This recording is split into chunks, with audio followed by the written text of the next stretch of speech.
अस्सलाम वालेकुम नाज़रीन। ड्रामा सीरियल केस नंबर 9 जो कि बहुत ही सस्पेंस और थ्रिल से भरपूर ड्रामा है। इसके आने वाली एपिसोड में आप देखेंगे कि शहर जिसके लिए अब ज़िंदगी का सबसे मुश्किल टाइम शुरू हो चुका है, ना सिर्फ उसे अदालत के अंदर बल्कि अदालत के बाहर अपने घर में भी मुश्किलात का सामना करना पड़ेगा।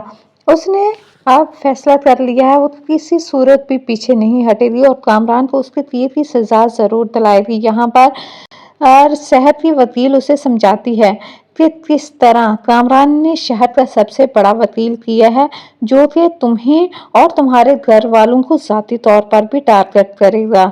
उसे किसी सूरत भी घबराना नहीं और पीछे नहीं हटना। उसे हर हाल में ये सब फेस करना है अगर वो इंसाफ चाहती है। यहाँ पर शहर अपनी वकील को यकीन दिलाती है कि वो हर हाल में कामरान को सजा दिलाकर रहेगी और किसी सूरत भी पीछे नहीं हटेगी। लेकिन शहर बुखारी साहब के सवालात को बर्दाश्त करना काफी मुश्किल होने वाला है। बुखारी साहब शहर से सहज सवालात करते हैं और उससे कहते हैं कि आखिर वो इतनी पागल कैसे हो सकती है, वो इतनी पढ़ी लिखी थी, उसे क्या इस बात का अंदाजा नहीं था कि मेडिकल रिपोर्ट करवाना कितना ज़रूरी होता है इन केसेस में। फिर उसने ये सब क्यों किया? अगर उसके साथ ये हुआ था तो फिर उसे इतनी देर क्यों लगी फैसला करने में कि उसे कामरान साहब के खिलाफ केस करना चाहिए। तो दूसरी तरफ कामरान जो कि बहुत ही दिलेराना अंदाज में ये कहता है कि उसने शहर के साथ कुछ भी नहीं किया, शहर ये सब दौलत हथियाने के लिए कर रही है और दौलत हासिल करने के लिए आजकल लड़कियों के पास यही होता है कि किसी अमीर आदमी पर इल्जाम लगा दिया जाए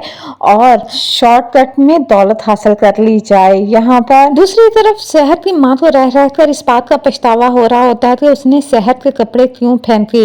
इसके लिए वो अपनी बेटी से माफ़ी भी मांगती है और उसे इस बात का भी पछतावा होता है कि आखिर उस रात उसने शहर को जाने क्यों दिया।